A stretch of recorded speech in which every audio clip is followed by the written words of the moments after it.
So welcome to my first class of business studies. पहले मैं आपको बताता हूँ इसका पेपर का pattern. Total number of questions right down 34। Total number of questions जो आएंगे वो आएंगे 34। दो बुक्स हैं आपकी बिजनेस की भी। Poonam Gandhi is the combined book. अगर आप एनसीईआरटी लेते हो तो there will be 2 books in total.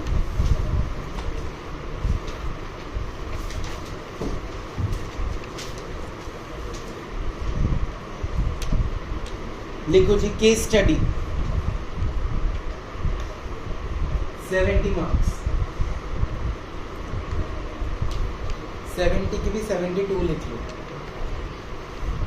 Rest 8 to 10 marks आपका नॉर्मल पेपर आएगा, डायरेक्ट पेपर।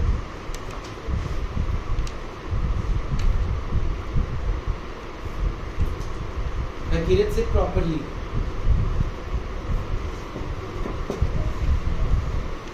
उसके बाद लिखो केस स्टडी के आंसर्स की लिमिट। केस स्टडी के आंसर्स की limit write down for 3 marks. Very less explanation, और वो भी तभी लिखनी है अगर पूछिए। अगर क्वेश्चन में स्टेट वर्ड आ गया, state, don't explain. State mean सिर्फ heading.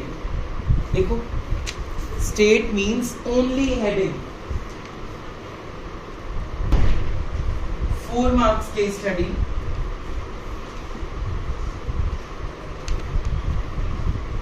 Explanation in up to 60 words. Explanation up to 60 words.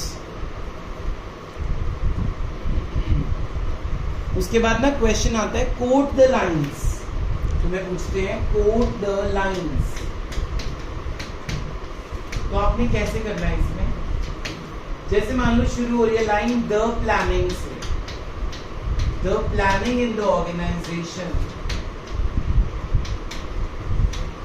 Suppose ये लाइन है और बहुत बड़ी लाइन है, तो आपने पूरी लाइन नहीं लिखनी। ऐसे लिख के आखिरी के 2 वर्ड्स लिख के इन्वर्टेड कॉमास में डाल। केस स्टडी में सी वो बोलता है कोट द लाइन, मतलब लाइन ढूंढ के बताओ जो इसका आंसर है। तो पूरी लाइन लिखने के ऊपर आपका टाइम क्या हो जाएगा? क्योंकि मे भी पूरी केस स्टडी पे बहुत बड़ी बड़ी केस स्टडीज होती हैं, ठीक है। क्वेश्चन पेपर में आप ये लगा लो जो 6 मार्क्स और 4 मार्क्स के क्वेश्चन होंगे, पूरा एक पेज पे एक ही केस स्टडी होती है। सबसे मोटा पेपर प्रिंट होता है बिजनेस स्टडीज का, ठीक है। टाइम कंज्यूमिंग तभी होता है, लेंथी तभी होता है। तो अगर वहाँ पे कोट द लाइन्स पूछे तो पूरी लाइन नहीं लिखनी है आपने। सिर्फ क्या लिखना है, जो मेन लाइन होगी उसके 2-4 अक्षर लिख के डैश डैश डैश डैश, जहाँ पे वो लाइन खत्म हो रही है उसकी आखिरी के 2-4 अक्षर लिख के इन्वर्टेड कॉमास क्लोज। क्लियर? ये लिख लो ऐसे। This is the way to present in exam. क्योंकि +1 में जो गलतियाँ की हैं वो +2 में नहीं चलेगी, और कई स्कूल्स में तो +1 में केस स्टडीज पे इतनी एम्फेसिस ही नहीं होती। बट नाउ 99% पेपर आपका केस स्टडी होगा। Even MCQs, MCQs case study, 1 marker question case study, definition भी किस ऑथर ने दी है वो भी एमसीक्यू में पूछना है।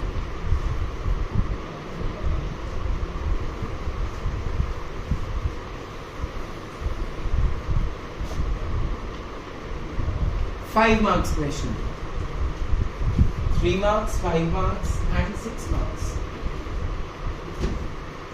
5 मार्क्स क्वेश्चन की वर्ड लिमिट है 100 वर्ड्स।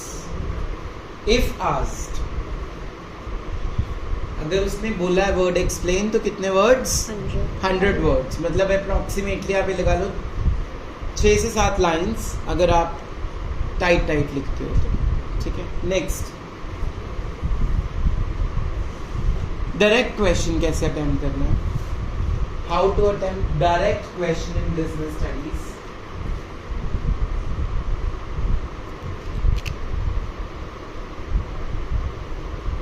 लिखो जी 3 मार्क्स के लिए 1 पेज, 3 मार्क्स के लिए 1 पेज, 4 मार्क्स के लिए 1.25, मतलब 1 पेज पूरा और अगले पेज का 1/4 पोर्शन। 5 मार्क्स के लिए 2.5 pages. 2.5 pages. 6 marks के लिए 4 pages. अब जो ये 2.5 pages हैं, इसमें आधे पेज पे बनाना है फ्लो चार्ट. लिखो 2.5 और 4 में से हाफ पेज पे बनाना है फ्लो चार्ट. पता है फ्लो चार्ट क्या होता है? जो पॉइंट्स होंगे उनका एक छोटा सा डायग्राम बना सकते हो, या एडवांटेजेस का बुलेट्स बना के आप एक्सप्लेन कर सकते हो, डिसएडवांटेजेस कैसे प्रेजेंट कर सकते हो. मतलब इन शॉर्ट शीट भरनी है, वो जैसे मर्जी भरो, चाहे चार्ट बना के भरो, चाहे अपनी प्रेजेंटेशन दिखाओ, चाहे अपनी स्किल्स दिखाओ. नहीं दिखाओगे तो मार्क्स नहीं मिलेंगे, टू बी ऑनेस्ट. लेकिन सिर्फ और सिर्फ डायरेक्ट क्वेश्चन में फ्लो चार्ट बनेगा, केस स्टडीज में मत बनाने बैठे. ठीक है. अब एक जैसे चैप्टर आएगा हमारे पास मार्केटिंग चैप्टर. मार्केटिंग में क्या होता है, जैसे मान लो मैंने अर्जुन को बोला, अर्जुन अपना प्रोडक्ट बना के दिखाओ मुझे.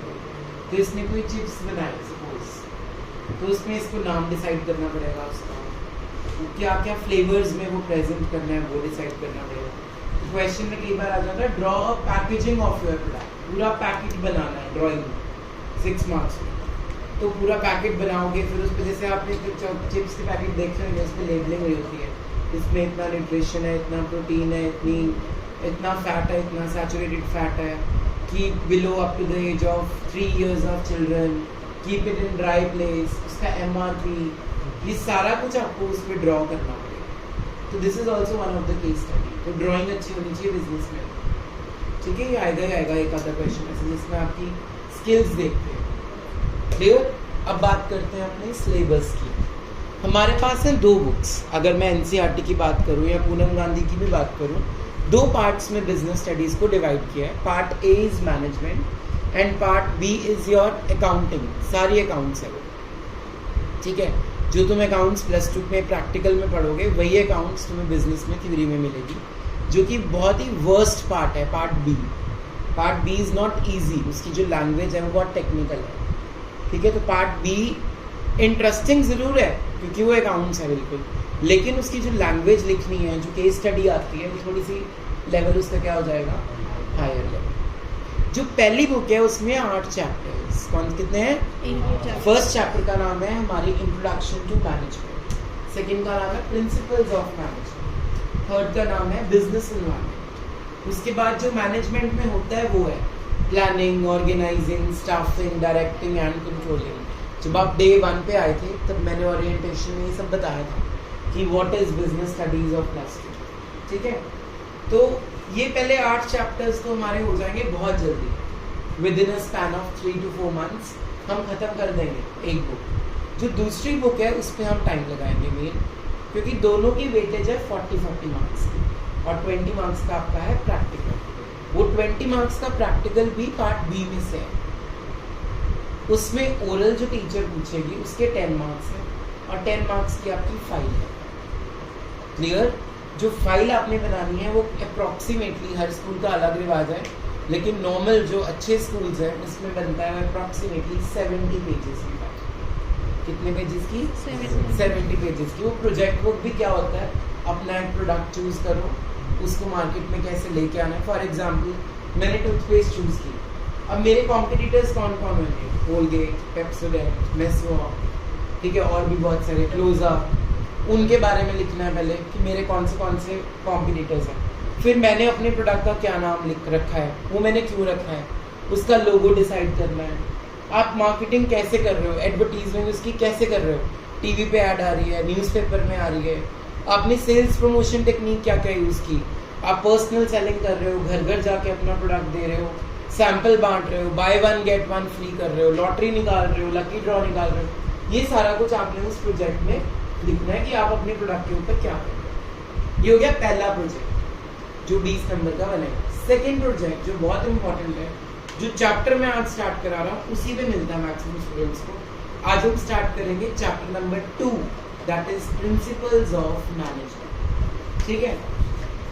अब इसमें क्या होता है, 2 ऑथर्स हैं, एक है फ्योल, एक है टेलर. वो वाला टेलर नहीं है, FW टेलर. ठीक है. अब फ्योल और टेलर ने क्या किया था, प्रिंसिपल्स बना दिए कुछ मैनेजमेंट के ऊपर. 14 प्रिंसिपल एक ने निकाल दिए, 4 प्रिंसिपल एक ने निकाल दिए, टोटल कितने हो गए? 18। तुम्हें याद करने पड़ेंगे लाइन वाइज।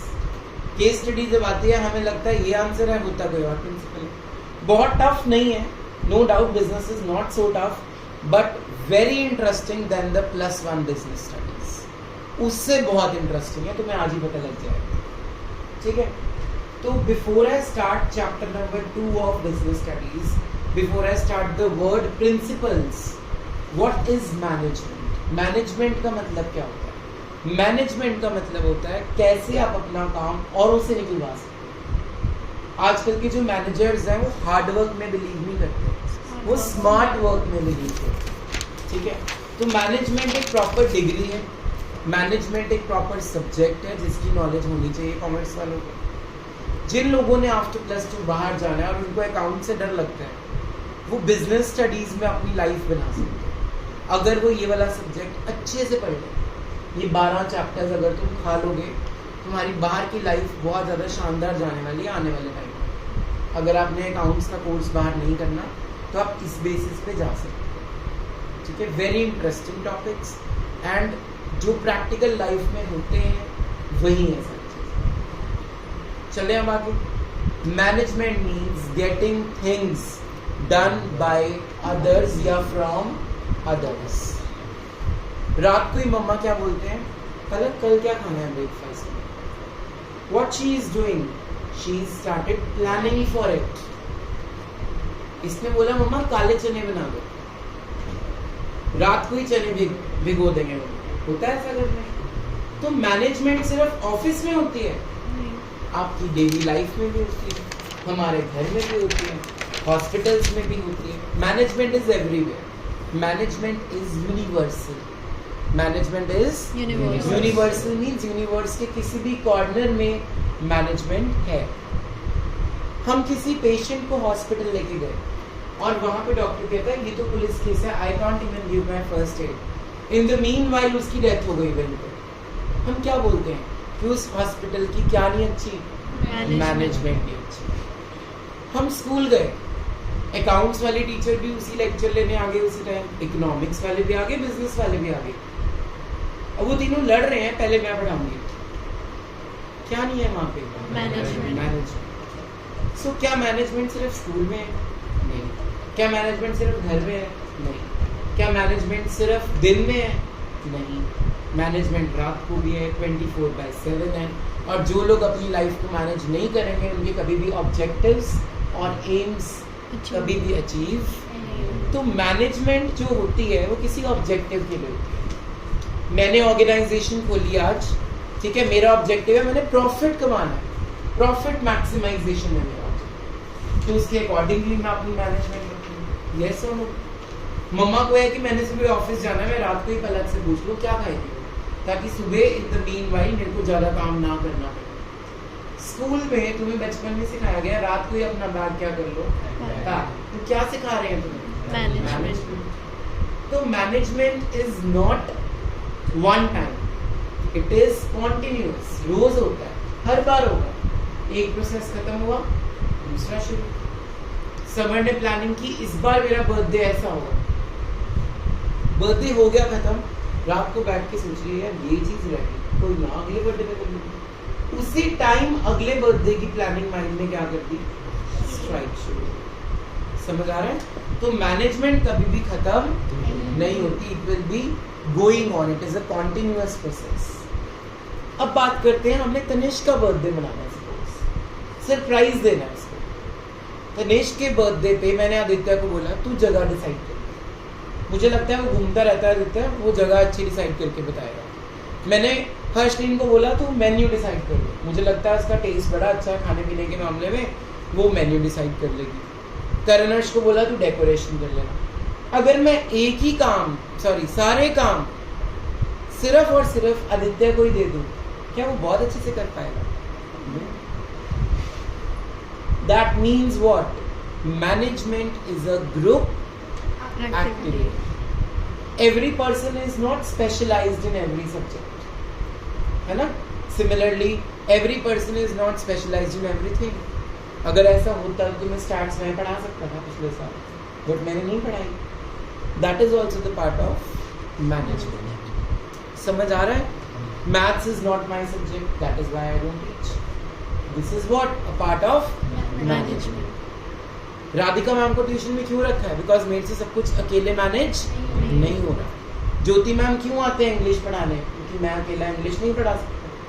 तो ये सारी चीजें जो है ये टीम वर्क की चीज है. किस चीज की है? Team work. And team work is very important part of management. So this is very huge meaning. If I go on defining management, it will take years, it will not be completed. Management एक इतनी बड़ी definition है. बस एक simple word में ये बोलूंगा, अपना काम किसी और से करवाना, मिलजुल के करवाना, ताकि आपके ऑब्जेक्टिव्स, आपकी एम्स टाइम पे अचीव हो जाएं, इसको बोलेंगे हम मैनेजमेंट. ठीक. अब हम बात करते हैं चैप्टर 2 के फर्स्ट वर्ड की, प्रिंसिपल्स. कई बार हम बोलते हैं नहीं यार मैं उससे सॉरी नहीं मांगूंगी, ये मेरे प्रिंसिपल्स के खिलाफ है, मतलब मेरी ईगो आ गई वहां पे. क्या ego is a principal?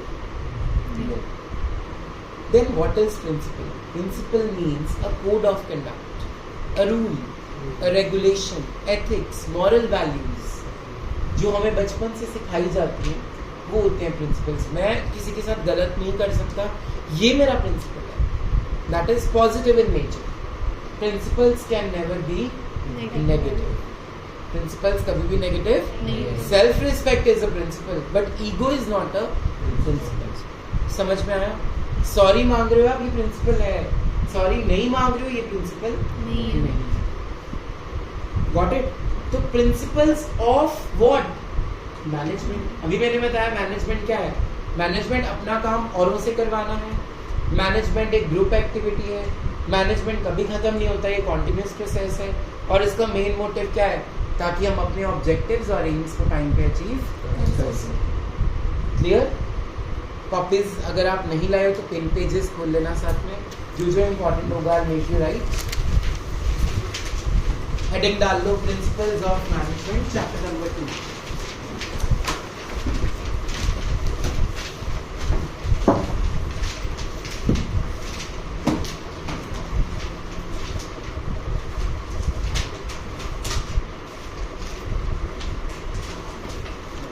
Business studies की नोटबुक अलग लगानी है ताकि केस स्टडीज की सारी प्रैक्टिस इसमें हो. और एक फाइल लगा लेना, केस स्टडीज मिलनी स्टार्ट हो जाएंगी बहुत जल्दी जैसे हम चैप्टर में डील करें.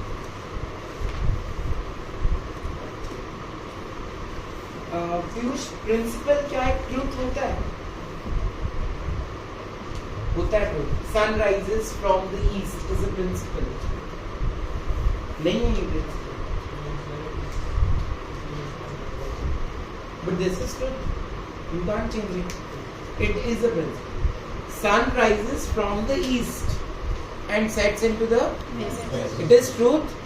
Principles are always based on true things. ठीक है? But not always. Secondly, early to bed, early to rise makes a man healthy, wealthy and wise. This is also one of the principal proverb. All the proverbs are principles. ठीक है? तो लिखो meaning. Principle means a fundamental truth. Principle means PAL वाला principle नहीं है, ELE वाला principal है. सावन जी हाथ नीचे रखो अपना, सुना नहीं है. Principle means a fundamental truth about anything which is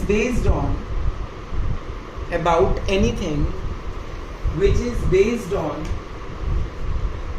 cause and effect relationship. Cause and effect relationship.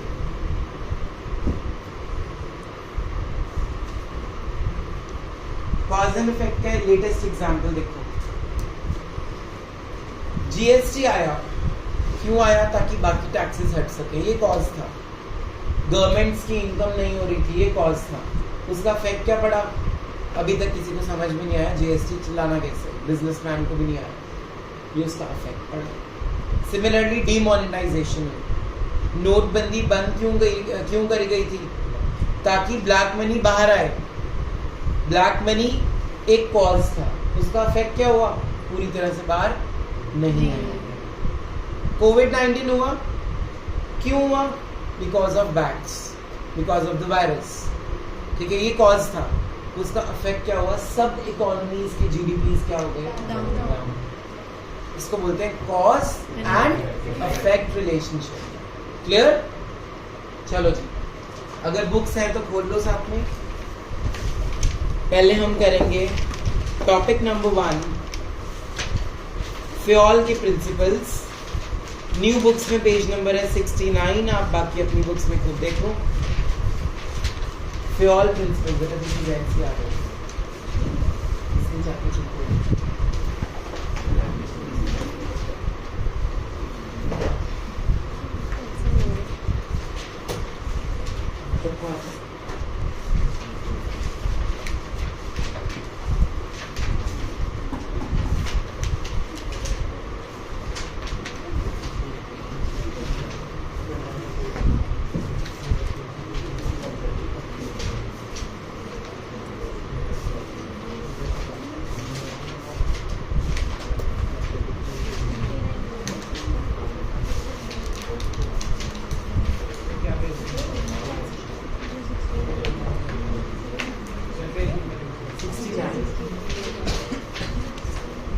मिल गया फ्योल्स प्रिंसिपल्स ऑफ मैनेजमेंट। हाँ जी, फ्योल का पूरा नाम क्या दिख रहा है आपको? Henry Fayol. हेनरी में HEN है, ठीक है। कहाँ पे बॉर्न हुए थे ये? टर्की में इन 1841। He got degree in mining engineering in 1860। Mining मतलब कोल माइंस। उन्होंने उसमें इंजीनियरिंग की थी 1860 में and started working as engineering in a coal mining company. 1888 में he was promoted as a managing director of the company. At that time the company was in a situation of insolvency, मतलब company डूबने वाली थी. He accepted the challenge and applied his techniques to bring out the company from the situation and he succeeded. उन्होंने इस company को insolvency से हटा के solvent position में ले आए.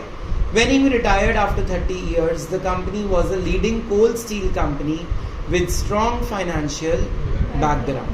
ठीक है, तो उन्होंने अपने सिद्धांत, अपनी लैंग्वेजेस, अपने रूल्स वहाँ पे बताए. उस हिसाब से जब उन लोगों ने काम करना स्टार्ट किया तो अल्टीमेटली कंपनी लॉसेस से कहाँ पहुँच गई? प्रॉफिट्स. क्लियर हुआ? इसीलिए इसको बोलते हैं फादर ऑफ मैनेजमेंट. क्या बोलते हैं? Father of management studies and thoughts. चले आगे, अगले पेज पे आ जाओ. फिर फर्स्ट प्रिंसिपल का नाम क्या है? देखो, डिवीजन ऑफ वर्क.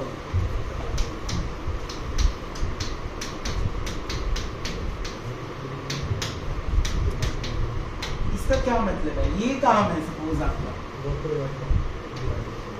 मैंने इस वर्क को क्या किया? डिवाइड कर दिया. निपुण, पलक, कीरत एक्सेट्रा, सबको मैंने काम बांट दिया. इससे पहली चीज क्या हुई? मेरा बर्डन कम हो गया, मुझे कोई काम करने की जरूरत नहीं है. तो division of work means dividing the work into smaller denominations. छोटे छोटे हिस्सों में काम को क्या कर दो? डिवाइड. उससे फायदा क्या है?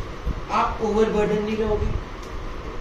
कॉमन सेंस, आप ओवरबर्डन नहीं रहोगे. दूसरा, रोज वो काम जब तनिष्क करेगा, रोज वही काम जब करनर्श करेगा, 6 महीने, साल, 2 साल, उसके बाद उनको ना ट्रेनिंग की जरूरत है ना कुछ. उस काम में वो क्या हो जाएंगे? एक्सपर्ट हो जाएंगे. क्या हो जाएंगे? एक्सपर्ट हो जाएंगे. दूसरी बात, ड्यूप्लीकेशन ऑफ वर्क नहीं होगा. What is duplication of work? Palak को लगता है ये काम निपुण करेगा, निपुण को लगता है ये काम पलक करेगी, करा किसने भी. नुकसान किसका? मेरा. अगर मैंने काम पहले से डिवाइड कर दिया और सबको बता दिया कि ये काम सिर्फ पलक ने करना है, ये काम सिर्फ ईशान ने करना है, ये काम सिर्फ हर्षनील ने करना है, तो सबको सबका काम पता लग गया ना, तो कोई दूसरे के काम में टांग नहीं अड़ाएगा. सब अपना अपना काम करेंगे और मेरा काम कंप्लीट.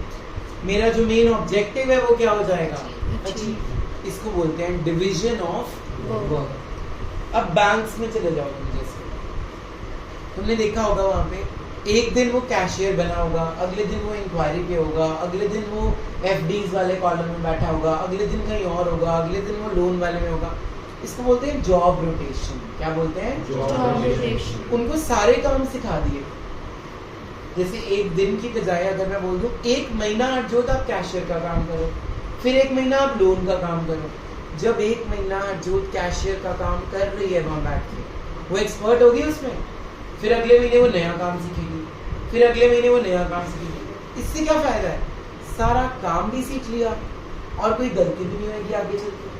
अब 5 साल बीत गए वहां पे, 6वें साल में मैंने इसको प्रमोशन दे दी हरजोत को। प्रमोशन किसको देनी चाहिए? सीनियर बंदे को, जिस बंदे की एफिशिएंट स्किल्स है। अकॉर्डिंग टू स्किल्स उसको क्या देनी चाहिए? प्रमोशन। तो अगर हरजोत को सारा काम आता होगा तभी वो प्रमोशन के लायक होगी ना। समझ आ रहा है शान? तो that means division of work plays a very important role in the organisation for increasing efficiency and effectiveness. Now what is efficiency and what is effectiveness? Tell me. Efficiency is that doing work in time, and effectiveness is doing in particular, like at a fixed cost or Cost. Sit down. Very good answer. Of efficiency तो हमने सुना हुआ है. Use of resources ताकि wastage ना हो. PPC में पढ़ा है. Which can be efficiently utilized. Resources को आप इस तरह से यूज करो कि वेस्टेज ना। सेकेंड इज कॉस्ट भी क्या होनी चाहिए? कम। मिनिमम से मिनिमम कॉस्ट होगी तो प्रॉफिट क्या हो जाएंगे? मैक्सिमम।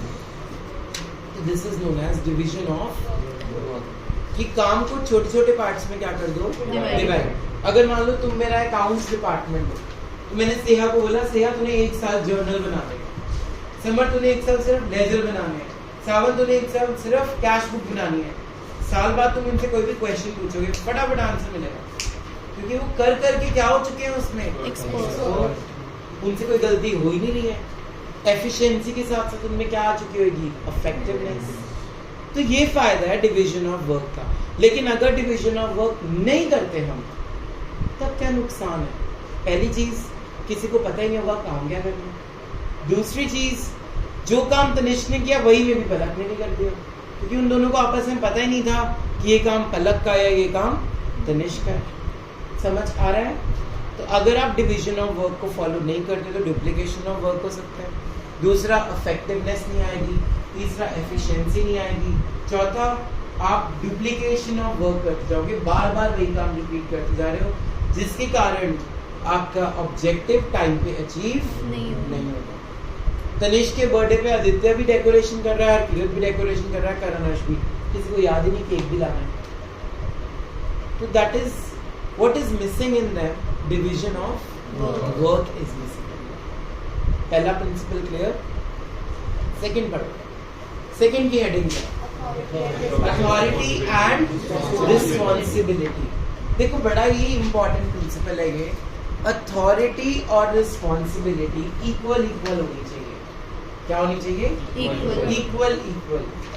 अगर अथॉरिटी रिस्पांसिबिलिटी से ज्यादा हो जाएगी तो मिसयूज हो सकती है, और अगर अथॉरिटी रिस्पांसिबिलिटी से कम होएगी तो काम कंप्लीट ही नहीं होगा। एग्जाम्पल सुनो, मैंने राधिका मैम को बोला कि आप स्टूडेंट्स को मार सकते हो अगर वो नहीं पढ़ते तो, उन्होंने जान से मार दिया। ये एक्सीडिंग अथॉरिटी हो गई। यस और नो? दूसरा, मैंने समर को बोला सारी क्लास से 90 रुपीज कलेक्ट कर लो, तो ईशान ने और हरकिरत ने 100 का नोट दे दिया। ये कहती है मैं तुम्हें 10 रुपए नहीं मोड़ सकती, मेरी अथॉरिटी में नहीं है, मैंने नहीं दी थी अथॉरिटी। मैंने सिर्फ क्या बोला था? 90 रुपीज कलेक्ट कर ले। ये तो नहीं बोला कि तू 10 रुपए वापस भी दे दे जो 100 का नोट दे। अब जहां पे इनको पता लग गया कि मेरे 10 रुपए वापस नहीं मिल रहे, तो मे बी वो पैसे भी टाइम पे नहीं पे कर पाए, उससे हमारा जो मेन ऑब्जेक्टिव है वो अचीव नहीं हो पाए। तो अथॉरिटी ना ज्यादा मिलनी चाहिए और ना कम। It should go side by side, that is equal. Authority and responsibility are major elements in the business. ना ज्यादा होनी चाहिए ना कम। अगर ज्यादा होगी तो वो मिसयूज हो सकती है, अगर कम होगी तो हमारा टाइम पे ऑब्जेक्टिव कंप्लीट नहीं होगा। क्लियर? अब सोचो अगर अथॉरिटी हम देंगे ही नहीं, मान लो ईशान मेरा मैनेजर है कंपनी में, मैंने उसको अथॉरिटी नहीं दी, फर्क रहा एम्प्लॉय और मैनेजर में? फिर कोई क्या वो ऑर्डर चला सकता है अपने से नीचे वालों पे? नहीं, क्योंकि उसके पास क्या नहीं है, अथॉरिटी। जब वो लोग काम नहीं करेंगे ये डांटेंगे नहीं, क्योंकि इसके पास अथॉरिटी नहीं, काम होएगा ही नहीं। इसने बोला सर मुझे ना 10 लाख रुपए का सामान और खरीदना है प्रोडक्शन के लिए, अगर मैं इसको अथॉरिटी नहीं दूंगा कि जाके तू चेक साइन करवा सकता है फाइनेंस डिपार्टमेंट से, तब तक मेरा काम क्या हो जाएगा फैक्ट्री में? बंद। जब मेरा काम ही बंद हो गया तो मैंने बिजनेस किस चीज का खोल रखा? तो authority plays a very important role. हम लोग KFC जाते हैं, हमने वहां बर्गर ऑर्डर किया, ठीक है, मान लो मैं 35 में गया, क्या 35 वाले पहले यूएस से कॉल करेंगे सर कस्टमर आया है, हमें अथॉरिटी है बर्गर बनाने की कि नहीं? उनको ये अथॉरिटी ऑलरेडी गिवन है कि जब कस्टमर आएगा जो उसने ऑर्डर किया, it's your authority to provide that and take the bill and give the refund if any. अगर उसमें से कोई प्रॉब्लम आती है उस बर्गर में, उसको नहीं पसंद आया, तो आप उसको रिप्लेस करके कॉम्प्लीमेंट्री डिश भी क्या करोगे, साथ में दोगे। ये भी उसकी क्या है, अथॉरिटी। अगर ये अथॉरिटी नहीं देंगे और KFC के बर्गर में आपको कुछ मिल गया, एक बाल किसी का, तो आप तो वहां से बंद करके छोड़ के आ जाओगे। अगर उन्होंने आपको कॉम्पेंसेशन नहीं दिया तो आप दोबारा जाओगे वहां पे? नहीं जाओगे। तो authority plays a very important role in very small things, little things, जिसके कारण आपकी बिजनेस की गुडविल क्या हो सकती है, अफेक्ट हो सकती है। रिस्पॉन्सिबिलिटी, मैंने हरजोत को रिस्पॉन्सिबिलिटी दी, मतलब टॉप लेवल वाला बंदा मिडिल और लोअर लेवल वाले को क्या देता है, रिस्पॉन्सिबिलिटी, ठीक है। पर रिस्पॉन्सिबल कौन है, हरजोत। तो रिस्पॉन्सिबिलिटी का फ्लो अपवर्ड जाएगा।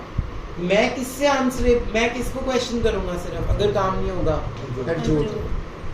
तो इन शॉर्ट अथॉरिटी देना टॉप टू लोअर, रिस्पॉन्सिबिलिटी का जवाब देना लोअर टू टॉप। जो हमारी मैनेजमेंट है ना, उसमें 3 हियरार्कीज को डिवाइड किया गया है।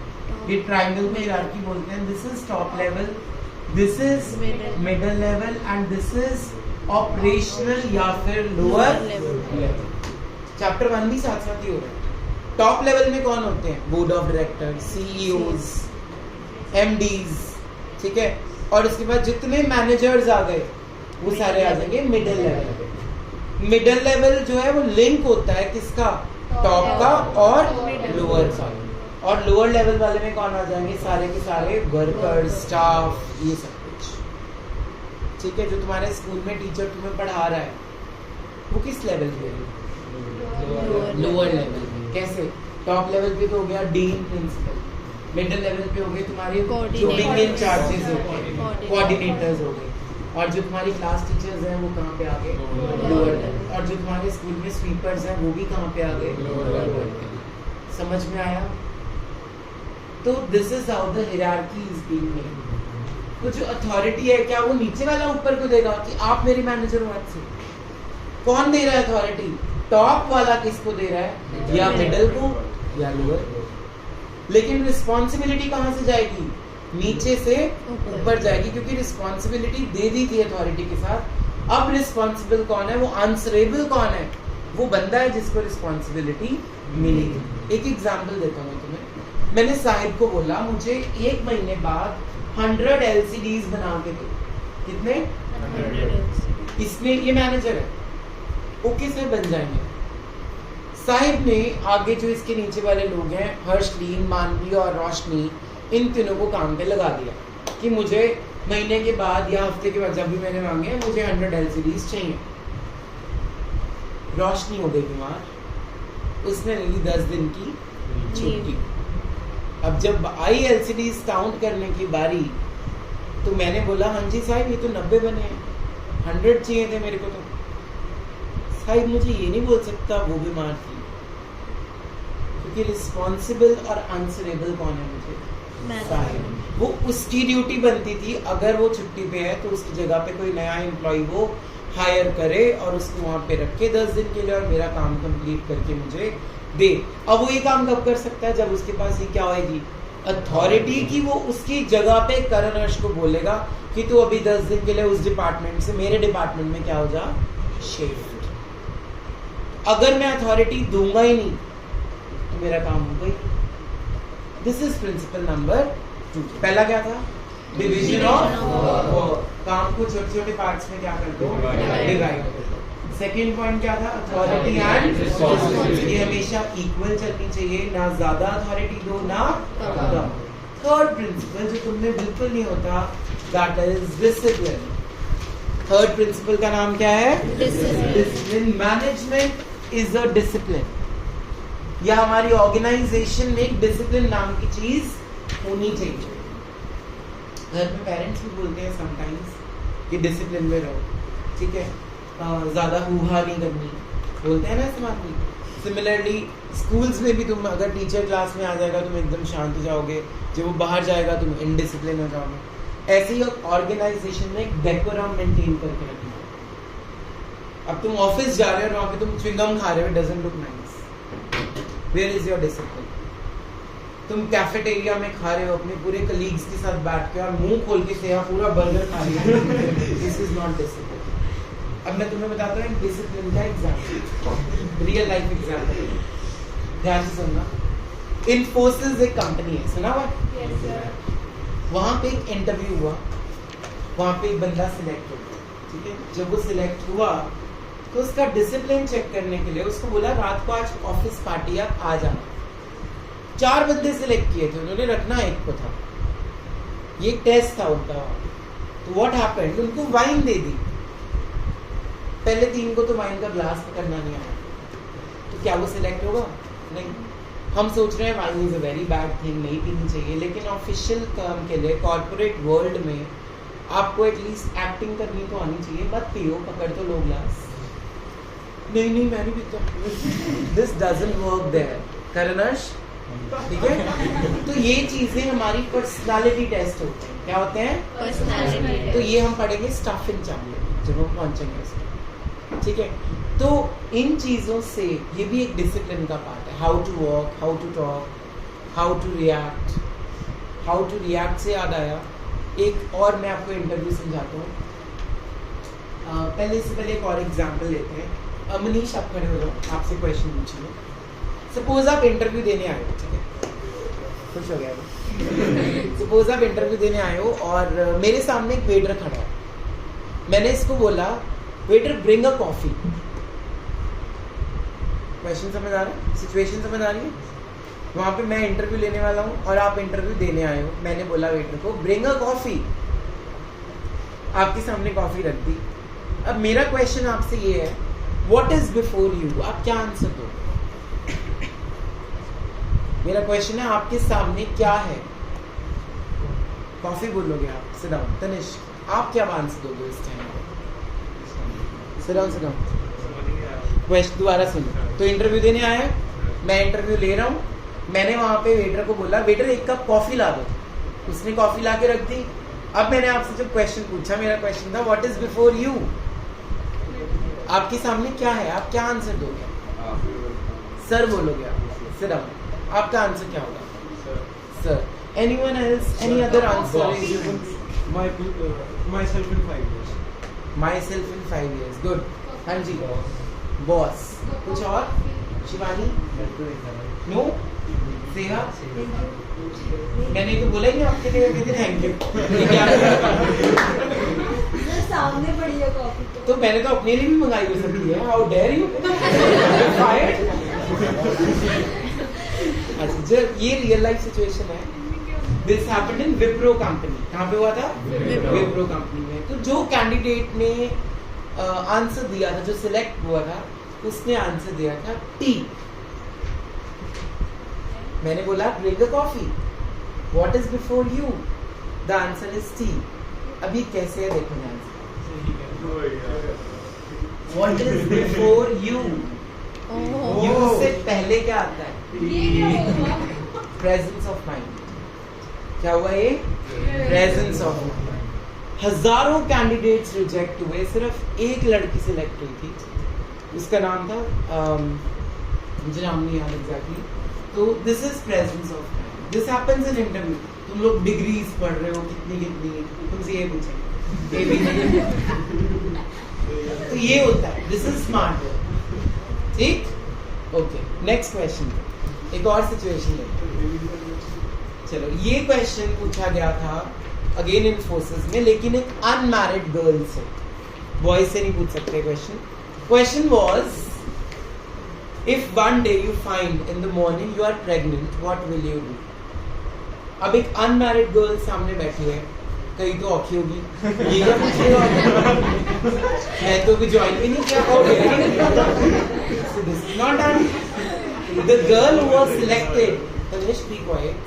The girl who got selected was given a package of 5 lakh rupees per month as an accountant in the company only. She answered, "Sir, I will call you in the morning itself and take a leave and enjoy that day with my husband." She was unmarried. If the question was is if, then answer is also is in if. तो उसने अपने आप को क्या assume करा? I am married. This is positivity. क्या check कर रहे थे उस बंदे की? Positive responses. This happens in real world. अब अगर मैंने यही डिस्कस किया तो हम पढ़ेंगे नहीं आज। Coming back to the principle number 4.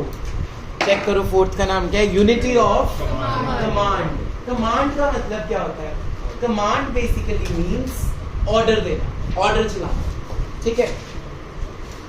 मैंने बोला उस पेज पे पहुंच जाऊं। अब मान लो अकाउंट्स में राधिका मैम भी आपको अकाउंट्स पढ़ा रहे हैं और मैं भी अकाउंट्स पढ़ा रहा हूँ। What will happen at the end? Ma'am बोल रहे हैं समर स्ट्रेट लाइन मेथड बड़ा अच्छा है, वही करते हैं। मैं बोल रहा हूँ नहीं पेपर में रिटन डाउन वैल्यू आता है, वो करते हैं हम। हर्षलीन आई मेरे पास +1 में, सर मेरी मैम ने ना provision for doubtful debt minus करवा दी, आपने तो क्रेडिट साइड डलवा दी। याद है? New debit, old credit.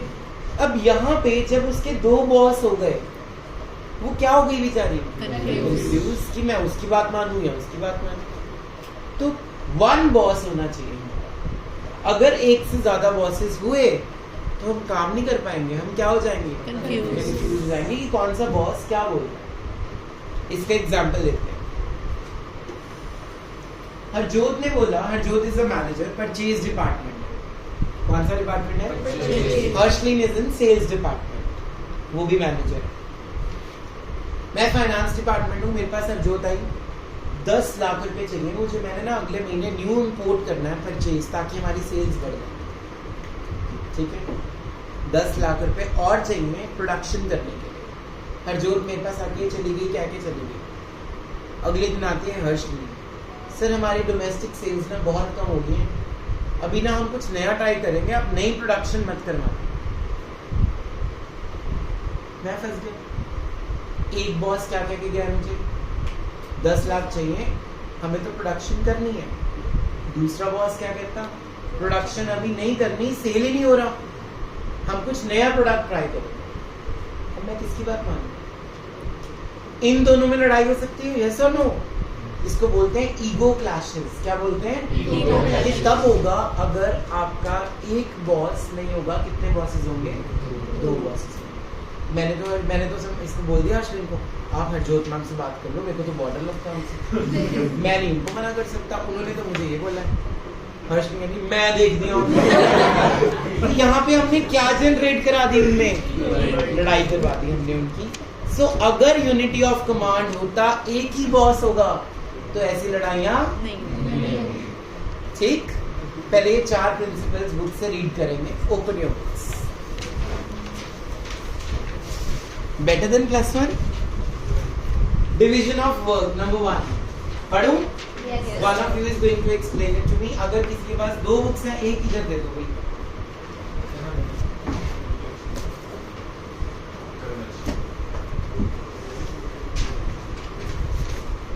है बुक? इसके पास तो है। Division of work, page number 17, new books. According to this principle, the whole work must be divided into small tasks or units, and instead of assigning the whole work to one person, One task or unit of work should be assigned to one person according to the capability, qualification and experience of the person. अब हम doctor को बोल रहे हैं जाके पानी पिलाइयो, कर सकते हैं ऐसा? नहीं, क्योंकि उसकी कैपेबिलिटी, उसका एक्सपीरियंस, मुझे ना ऐसा लग रहा है स्टैंड अप कॉमेडियन रेसिपी निकालिए, शट अप। तो अगर हम किसी डॉक्टर को ये बोल रहे हैं कि जाके पानी पिला, जबकि उसका काम क्या है, पेशेंट को देखना, तो हम उसके एक्सपीरियंस को बेइज्जती कर रहे हैं उसकी। हम उसके जो उसने क्वालिफिकेशन ली है, we are not respecting that person in that case. तो हमें जो काम डिवाइड करना है वो हर पर्सन की कैपेबिलिटी के अकॉर्डिंगली काम को क्या करना है, डिवाइड। समझ आ गया? हंसते रहो जुड़े। उसके बाद when a person is performing a part of job again and again, he will become and specialized in doing that, and the efficiency level will improve. Fayol said not only the factory work but technical, managerial and skill jobs should also be divided into small segments for specialization. In bank, one person is receiving cash, one is giving cash, one is making entry in passbook, one is giving loan, one is doing FD. So the work is divided and bank operates efficiently. इसके positive effects क्या होंगे? Specialisation आएगी और efficiency improve होगी। और इसको अगर हम नहीं फॉलो करेंगे तो एफिशिएंसी नहीं आएगी, स्पेशलाइजेशन नहीं होगी और डुप्लीकेशन ऑफ वर्क हो जाएगा। एक ही काम को दो लोग करे जाएंगे। Second principle is authority and responsibility. Be attentive, I can ask you to read where I will stop. Authority means power to take decisions. Responsibility means an obligation to complete the job assigned on time. Underline the word obligation. This should be in your answer. Obligation means आपकी responsibility है, आपका ये obligation right है कि आप ही इस काम को complete करोगे. According to this principle, there must be balance or parity between authority and responsibility. मतलब equal जानी चाहिए. Excess of authority without matching responsibility, याद है राधिका मैम ने मार ही दिया था, without matching responsibility may result or may bring negative results, and excess of responsibility without matching authority will not allow the worker to complete his job on time. KFC वाले phone कर रहे हैं वैसे रात को 2 बजे, क्योंकि वहां पे रात थी। सुबह तक उनका रिप्लाई आया कि बर्गर दे दो, दे दे। An organization should build safeguards against misuse or abuse of managerial power. A manager should have the right to punish the subordinate for willfully not obeying a legitimate order, but only after sufficient opportunity has been given to subordinate for giving his or her arguments. अगर एक boss के पास authority है किसी को डांटने की, मारने की या उसको निकालने की जॉब से, तो अल्टीमेटली पहले उस बंदे को एक बार सुन लेना चाहिए कि वाकई में ही वो बंदा कहीं वो जेन्युइनली कोई रीजन अच्छा तो नहीं दे रहा। अगर तो उसका रीजन जेन्युइन था तब आप उसको एक चांस दे सकते हो, लेकिन अगर वो रीजन जेन्युइन नहीं था तब आप उसको फायर आउट कर सकते हो। तो अथॉरिटी का यूज भी ध्यान से करना है, एकदम नहीं कर देना। साहिब की शक्ल देखी और राधिका ने कहा गेट आउट, ऐसा नहीं होना चाहिए। एक बार उसको सुन लो वो लेट क्यों आया है। Number 3, discipline. It refers to following the code of conduct, rules and regulations of employment agreement, good superiors at all levels, clear and fair agreement among subordinates and superiors, meeting commitments at all levels, and judicious application of penalties. देखो क्या क्या है इसमें। पहला, code of conduct, मतलब सबके लिए rules क्या होने चाहिए? सेम। आपके एथिक्स, आपकी मॉरल वैल्यूज होनी चाहिए। आप एम्पैथी करो, उसकी जगह पे अपने आप को एक बार रख के देखो कि क्या वाकई में वो सच बोल रहा है। अगर ये चीज मेरे साथ होती तो मैं उस सिचुएशन में क्या करता। सेकंड पॉइंट क्या बोला उसने? Good superiors at all levels, मतलब all levels means all the levels we have discussed, top level, middle level and lower level. हर एक के सुपीरियर्स अच्छे होने चाहिए जो दूसरे की प्रॉब्लम को समझे और फिर रिएक्ट करें। Third, clear and fair agreement between among subordinates and superior. मैंने बोला सावन को सैलरी ज्यादा मिलेगी, सिया को कम, काम दोनों इक्वल कर रहे हैं। I am doing biasness in male and female. This should not happen in any organization. बचपन से आप एक लाइन पढ़ते आ रहे हो, no discrimination on the basis of caste, color, creed and gender. पढ़ा ना ये? तो ये क्या है? Discipline. क्या है ये? Discipline. Equal rights होने चाहिए men और women के लिए. Equal pay होनी चाहिए equal work के लिए. There should be no discrimination. Fourth point में हमने क्या पढ़ा है? Meeting commitments eight all levels. मतलब जब तुमने कमिटमेंट कर दी फिर तुम उसके बाद अपने आप की मत सुनो. You have to complete that commitment, because अगर तुम कमिटमेंट को पूरा नहीं करोगे तो तुम्हारे ऑब्जेक्टिव्स अचीव नहीं होंगे टाइम पे. जो लोग दूसरी पार्टीज तुम पे ट्रस्ट कर रही हैं वो तुम पे दोबारा ट्रस्ट नहीं करेंगे. बिजनेस में थोड़ी सी इमोशंस भी चाहिए. कैसे चाहिए? एक स्टोरी सुनाता हूं. सपोज एक बारी, सपोज नहीं, this is also a real story. एक एप्पल सेलर था. कौन था? Apple seller. तो समर उसके पास गई, भैया एप्पल दे दो. वो कहता आज ना एप्पल्स मेरे पास खराब है, आप कल आना मेरे. वो अपने आप को लॉस करा रहा है. यस सर, वो अपना कस्टमर वापस मोड़ रहा है वो कि आज मेरे पास एप्पल्स खराब है. क्या उसने वो कस्टमर तोड़ दिया? नहीं. उसने 1000 और कस्टमर्स बना लिए. कैसे? समर के पेट में कुछ बचता है? नहीं. वो गई सिया के घर. सिया तुझे पता है वो एप्पल वाले ने क्या किया? उसने बोला मेरे से एप्पल्स बना. तो कितना अच्छा है ना, वो ना वहीं से एप्पल लिया गया. सिया ने मानवी को फोन लगाया. मानवी ने अभी मन्नू को बताया, अभी मन्नू ने ईशान को बताया. ये बात फैलती गई. उसने एक इमोशन के थ्रू अपना कस्टमर पक्का करने के लिए हेल्प की है. ह्यूमैनिटी तो थी उसमें. सच तो उसने बोला आज मेरे एप्पल्स ठीक नहीं है, आप कल ले लेना मुझसे. वो चली गई 7 वाले भैया के पास. ठीक है, उस पे लिखा हुआ था शिवानी के एप्पल्स. तो वहां से एप्पल्स ले लिए. अब क्या हुआ? एप्पल्स खराब निकले. समझ आ रहा है? तो अब अल्टीमेटली होगा क्या? जब एप्पल्स खराब निकले वो बीमार हो गया, समर बीमार होगी. तो अब समर के माइंड में क्या आएगा कि मेरे को किससे एप्पल्स खरीदने चाहिए? उसी बंदे से.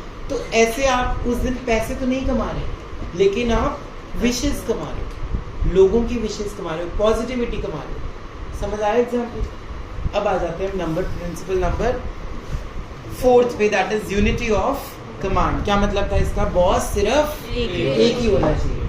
According to this principle, an employee should receive orders only from one boss superior and should be accountable. Underline करके लिखो. Accountable मतलब answerable. Accountable का मतलब होता है answerable.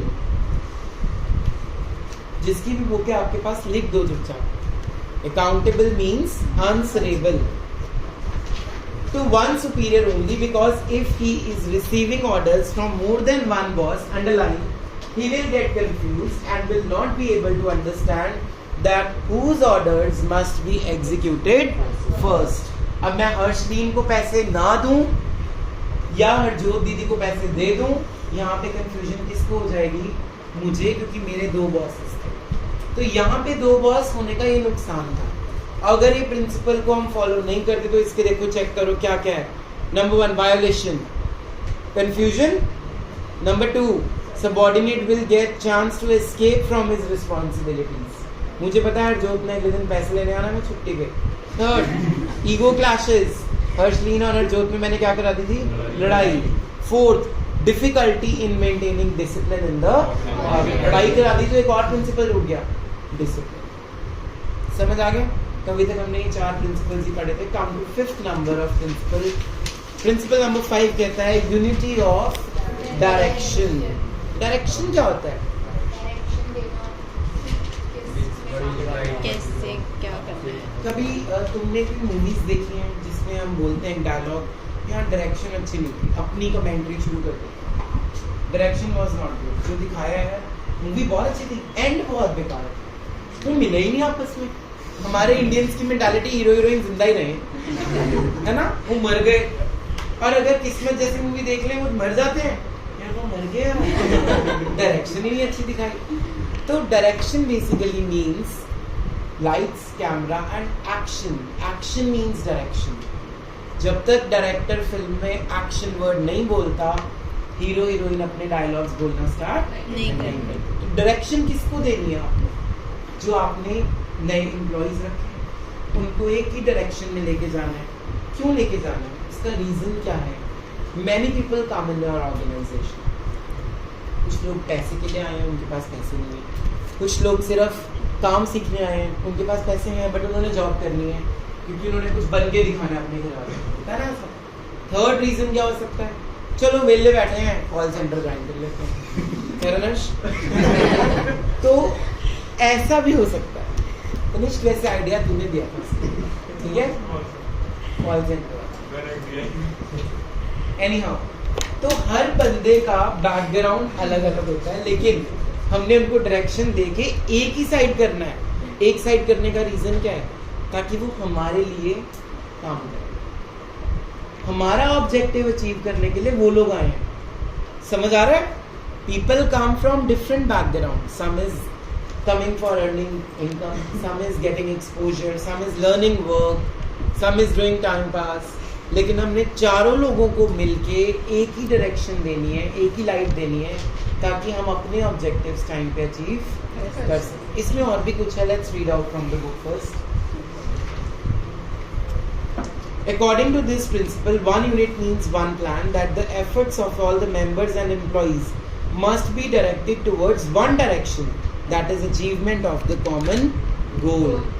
अब सिहा कहती है मुझे तो सैलरी चाहिए, सावन कहता है मेरे को सैलरी चाहे मत दो, मुझे काम सिखा दो, मैंने बाहर जाना है अगले साल, मैं वहां जाके काम करूंगा।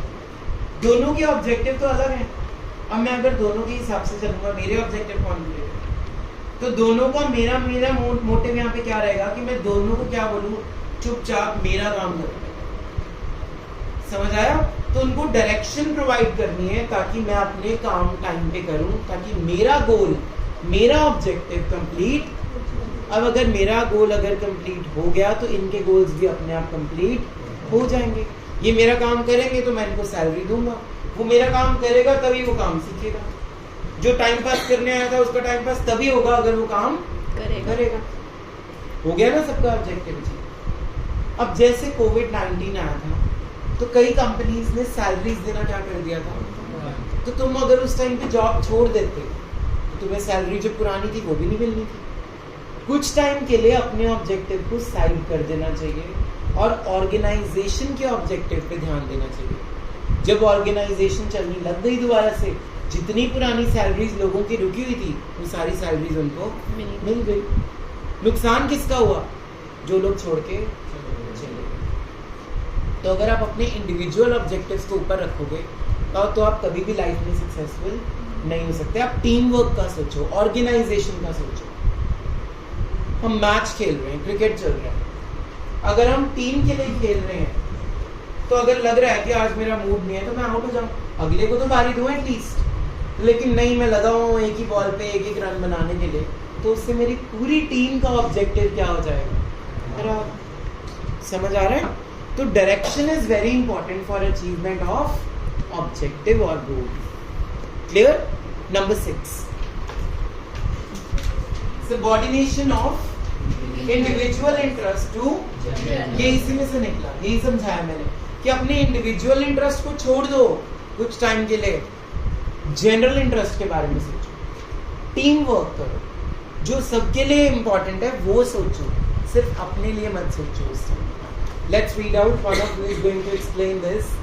According to this principle, the interest of organization must supersede the interest of individuals. In the organization, all the employees are working with some objectives, and there is always an objective of organization. If the objective of individual are in some same direction of organization, then there is no problem. But if objectives of both the groups are in different directions, then manager must try to reconcile the individual interest with the organizational goal, and if not possible, then individual goal must be sacrificed for achieving organizational goal। जो मैंने अभी salaries वाला example दिया कि अगर 3 महीने तक तुम्हें सैलरी नहीं भी मिल रही, कोई बात नहीं यार, 3 महीने बाद इकट्ठी सैलरी मिल तो रही है ना, तो उस 3 महीने के लिए अपने इंडिविजुअल गोल्स को क्या कर दो, साइड पे करके अपनी ऑर्गेनाइजेशन के बारे में सोचो।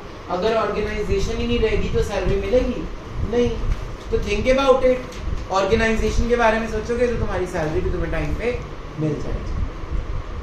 तो पहला प्रिंसिपल क्या था? डिवीजन ऑफ क्या कहता है वो? काम को छोटे छोटे पार्ट्स में क्या कर दो? डिवाइड। क्यों कर दो डिवाइड? ताकि किसी एक बंदे पे बर्डन ना पड़े। एक ही काम को बार बार करके उनमें क्या आएगी? Efficiency and effectiveness. एक्सपर्ट हो जाएंगे, स्पेशलाइज हो जाएंगे वो, और हमें ये पता लगेगा किसका कौन सा काम है। डुप्लीकेशन ऑफ वर्क नहीं होगा। समझ आ रहा है? सेकंड प्रिंसिपल हमने क्या पढ़ा? Authority and responsibility. अथॉरिटी और रिस्पांसिबिलिटी क्या होनी चाहिए? इक्वल, ना ज्यादा ना कम। ज्यादा मिल गई तो मिसयूज हो सकती है, कम मिली तो ऑब्जेक्टिव्स अचीव नहीं हो सकते। साइड बाय साइड चलनी चाहिए। अकाउंटेबिलिटी का मतलब था आंसरेबिलिटी। आंसरेबल वही बंदा होगा जिसको रिस्पांसिबिलिटी मिली थी, वो आप आगे पास ऑन नहीं कर सकते। साहब ये नहीं कह सकता मेरे को आगे कि टीवी इसलिए नहीं बने, वो बीमार थी, वो इसकी हेडेक है कैसे बनाने। He is responsible, he is accountable. Third हमने क्या पढ़ा?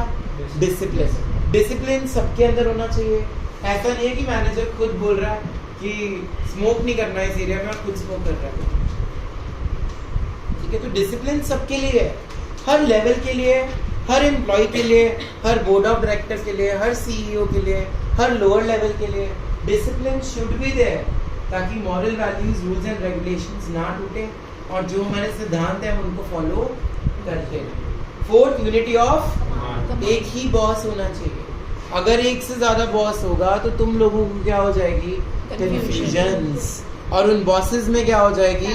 लड़ाई हो जाएगी, ईगो क्लैशेस हो जाएंगे, और अचीवमेंट ऑफ ऑब्जेक्टिव भी नहीं होगा, और हमारा डिसिप्लिन भी क्या हो जाएगा? खराब हो जाएगा।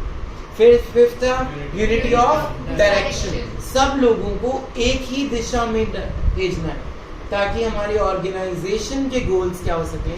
अचीव। सिक्स क्या था? Subordination of individual over general interest. मतलब अपने गोल्स को साइड पे रख दो थोड़ी देर के लिए, और किसके बारे में सोचो? ऑर्गेनाइजेशन के बारे में सोचो। अगर ऑर्गेनाइजेशन के बारे में सोचोगे तो अपने गोल्स अपने आप क्या हो जाएंगे? एक टाइम पे अचीव। लेकिन अगर सिर्फ अपने बारे में सोचोगे, if you will be selfish, तब आप ऑर्गेनाइजेशन के लिए नहीं सोच सकते। अगर सचिन तेंदुलकर 0 पे आउट ना होता उस दिन, तो हमारे पास वर्ल्ड कप मे बी ना आता। समझ आ रहा है? तो अपनी टीम के लिए सोचो, टीम वर्क करना चाहिए।